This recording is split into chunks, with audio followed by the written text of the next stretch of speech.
Aujourd'hui, on va aborder un sujet qui suscite beaucoup d'intérêt, de questions et même parfois des malentendus. On va se parler de haut potentiel. Qu'est-ce que le haut potentiel?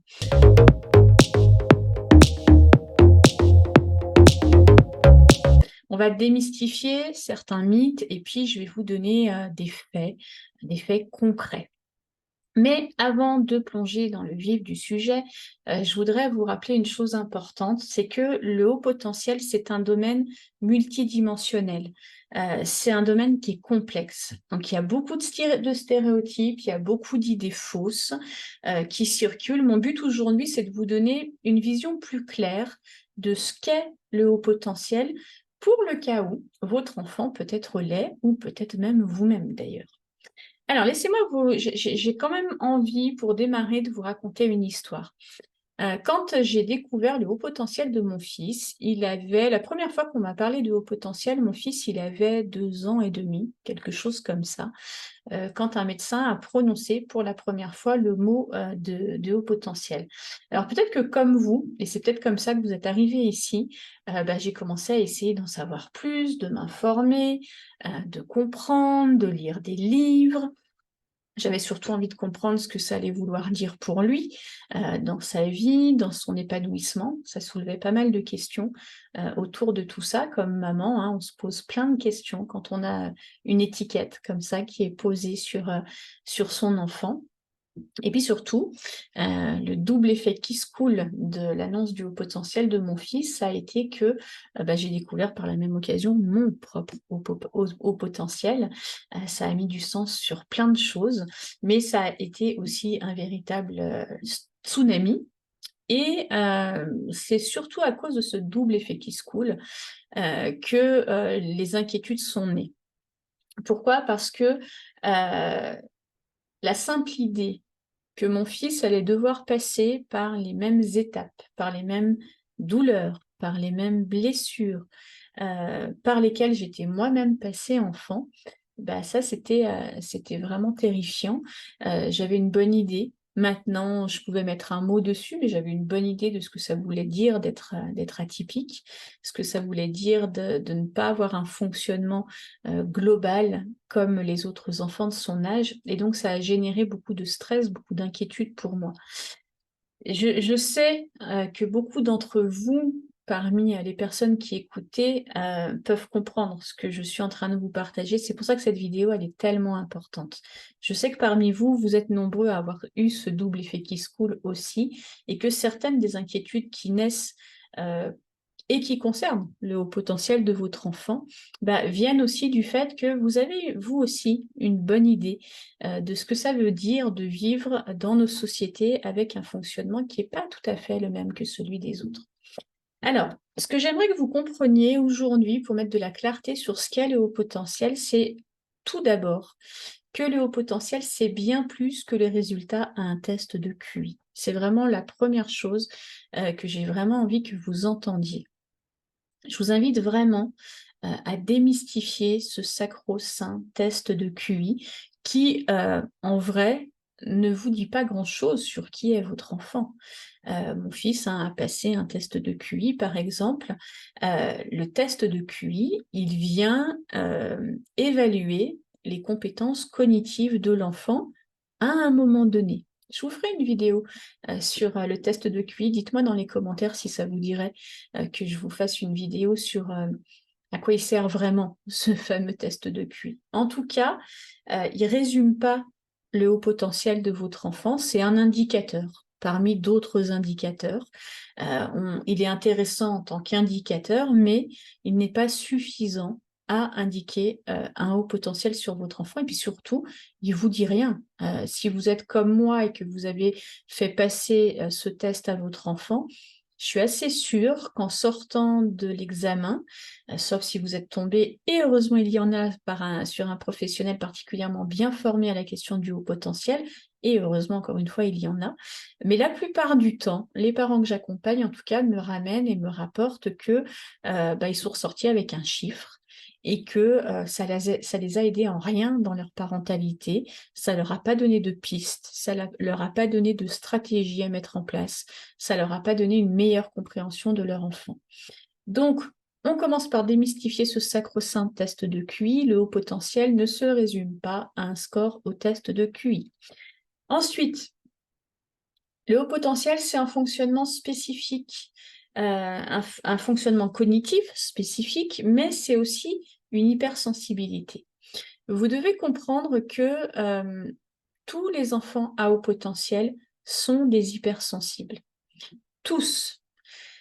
Alors, ça veut dire quoi? Ça veut dire qu'ils ont tous un monde émotionnel particulièrement intense, mais ça ne veut pas dire qu'ils l'expriment tous de la même manière. Qu'est-ce que je veux dire par là? Je veux dire que certains enfants au potentiel et donc hypersensibles vont avoir plutôt des tempéraments, des caractères explosifs. Ils vont exprimer de manière très intense leur monde émotionnel à la même intensité que ce qu'ils ressentent en général, hein. Et puis, il y a aussi des enfants qui sont plutôt introvertis et qui, eux, vont vivre cette même intensité émotionnelle, mais qui vont pas l'exprimer de la même manière. Mais quoi qu'il en soit, qu'elle se voie, qu'elle soit flagrante ou qu'elle soit plus subtile, tous les enfants au potentiel sont aussi des enfants hypersensibles. Je fais une petite parenthèse pour vous dire quelque chose d'important. L'inverse n'est pas vrai. Tous les hypersensibles ne sont pas des hauts potentiels. Ok? On peut être hypersensible sans avoir un haut potentiel, mais on ne peut pas être haut potentiel sans avoir une hypersensibilité. D'accord? Donc, pour un enfant haut potentiel, ça veut dire quoi? Ça veut dire que tout ce qu'il perçoit de son environnement, de sa vie de famille, de sa vie scolaire, de ses relations sociales, tout ce qu'il vit passe toujours d'abord par le filtre des émotions. Toujours. On a tendance, et peut-être que c'est une croyance que vous aviez, à penser que les enfants à haut potentiel sont des enfants raisonnés, raisonnables, parce que, bien entendu, ils ont un bon niveau de langage en général, ils sont capables, en effet, d'un raisonnement peut-être plus poussé que les autres enfants de leur âge, mais il n'empêche que, dans leur fonctionnement neuropsychologique, tout passe d'abord par leur monde émotionnel. Donc, c'est pas vrai de croire que tous les enfants au potentiel sont des enfants raisonnés et raisonnables. Ils le sont parfois, mais pas que, puisque ce monde émotionnel est très présent chez eux et toutes les informations de leur monde passent par ce filtre émotionnel. Ça ne veut pas dire qu'ils sont handicapés. Ça ne veut pas dire que l'hypersensibilité vient dans leur vie comme un handicap. C'est vraiment quelque chose aussi à démystifier, une croyance à stopper à partir d'aujourd'hui. On est d'accord que c'est pas tous les jours simple d'accompagner un enfant à haut potentiel et hypersensible. C'est pas très reposant. C'est plutôt plus complexe quand on est parent, d'accord? Jusque-là, on est complètement d'accord. Mais ça ne veut pas dire que vous êtes voué, vous, comme parent, à une vie de famille chaotique, explosive, permanente. Et ça ne veut pas dire non plus que vos enfants sont voués à vivre un mal-être, une anxiété, etc. en permanence. Si vos enfants et vous-même êtes suffisamment bien accompagnés pour vous permettre de respecter les fonctionnements et les besoins spécifiques de vos enfants, alors il est tout à fait possible pour une famille avec des enfants à haut potentiel de vivre une vie de famille classique avec des hauts, des bas. La vie, c'est le mouvement. Aucune vie de famille ne ressemble à un tracé plat comme ça. Les tracés plats, vous savez, c'est quand on est mort sur les électrocardiogrammes. Donc, c'est plutôt une bonne nouvelle si vous n'avez pas de tracé plat dans votre vie de famille. Il y aura des hauts, il y aura des bas, mais ce sera agréable, épanouissant, enrichissant pour chacun des membres de votre vie de famille si vous arrivez simplement à tenir compte des besoins spécifiques de votre enfant et puis des vôtres aussi, parce que ça, c'est aussi quelque chose de très important. Être un enfant à haut potentiel ou avoir un haut potentiel, quel que soit l'âge, enfant, ado, jeune adulte, puis même parfois comme adulte, c'est avoir des besoins éducatifs spécifiques. Les enfants à haut potentiel, ils ne s'accompagnent pas dans la vie de famille comme tous les autres enfants. Je dirais que c'est même la première chose à admettre.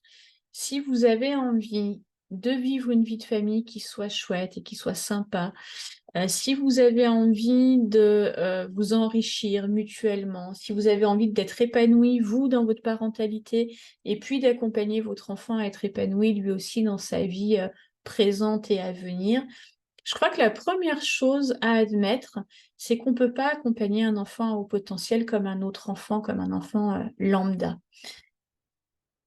Ça veut dire aussi que ce qui marche pour tout un tas d'autres enfants, ça ne marchera pas pour votre enfant à haut potentiel. Et c'est pour ça, entre autres, que les méthodes clés en main, vous savez, ces méthodes dont on nous parle souvent, quel que soit le nom qu'on leur donne, peu importe, mais en tout cas où il faudrait suivre des étapes, petit 1, petit 2, petit 3, avec les enfants à haut potentiel, ça ne marche jamais. C'est pour ça aussi que si vous discutez à la sortie de l'école avec d'autres mamans ou dans votre famille avec les oncles, les tantes, et puis que vous cherchez des conseils pour relever les défis que vous vivez aujourd'hui dans votre parentalité, bien souvent, les conseils qu'on va vous donner ne fonctionneront pas avec votre enfant parce que votre enfant a au potentiel, il a des besoins éducatifs qui sont spécifiques. Donc, vous pouvez faire un trait sur les méthodes clés en main.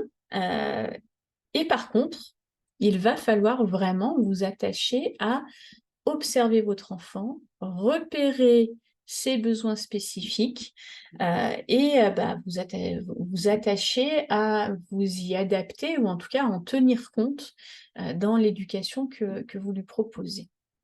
Donc, vous voyez que dans cette vidéo, qu'est-ce que je suis en train de vous dire? En fait, je suis en train de vous dire que être à haut potentiel, c'est toute une autre manière d'être au monde. D'accord? C'est des fonctionnements cognitifs différents, des fonctionnements neuropsychologiques différents, des fonctionnements émotionnels différents et des fonctionnements éducatifs différents. C'est une autre manière d'être au monde. Mais là où ça se complique encore, parce qu'on pourrait se dire, OK, faisons une liste des besoins des enfants au potentiel, faisons une liste de leur fonctionnement cognitif, neuropsychologique, émotionnel, faisons une liste de tout ça, et puis créons une méthode qui va vraiment leur correspondre. Non plus, ça ne va pas être possible non plus. Pourquoi? Parce que chaque enfant est au potentiel, exprime son haut potentiel par le filtre de qui il est, par le filtre de sa personnalité et de son caractère. Ça veut dire quoi? Ça veut dire que si vous avez dans un lieu plusieurs enfants à haut potentiel regroupés, il n'y en a pas un qui ressemble à l'autre. Il n'y en a pas un qui exprime son haut potentiel exactement de la même manière qu'un autre enfant. Et puis d'ailleurs, si vous êtes parent de plusieurs enfants à haut potentiel, vous voyez exactement ce que je suis en train de vous dire. On peut avoir 2 hauts potentiels dans la famille et avoir des profils complètement différents ou une expression de leur haut potentiel qui est complètement différente. Donc ça, c'est vraiment très, très, très important. Oui, il y a des caractéristiques communes chez les enfants au potentiel, il y a des traits communs, mais la manière dont ça va s'exprimer pour chacun des individus, ça, c'est individuel. Donc ça veut dire que vous, comme parents, encore une fois, vous n'allez pas pouvoir compter sur des méthodes clés en main pour accompagner un enfant au potentiel, mais vous allez devoir trouver comment accompagner cet enfant-là, avec sa manière à lui d'être à haut potentiel, avec les défis que ça génère pour lui. Les défis que le haut potentiel génère à mon fils ne sont pas les mêmes, par exemple, que ceux qui sont générés à sa grande cousine. Et ces défis ne sont pas les mêmes que ceux que j'ai connus, moi, enfant.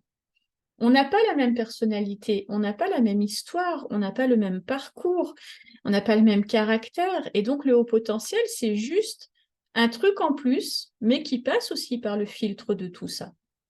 OK? Donc, pour terminer, on va juste terminer par on arrête avec ce mythe, s'il vous plaît, on arrête avec ce mythe de l'enfant au potentiel surdoué avec les petites lunettes, là, vous savez, celui qui tous les ans passe à la télé pour nous montrer qu'à 13 ans, il a eu son bac avec mention, etc., etc. On arrête avec ça.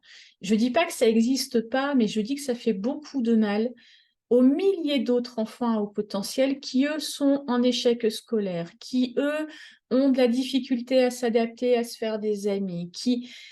Ça leur fait beaucoup, beaucoup de mal. Donc, on arrête avec ce mythe de l'enfant surdoué, du petit prodige, qui a un avenir tout tracé, où tout est facile pour lui. On arrête avec ça.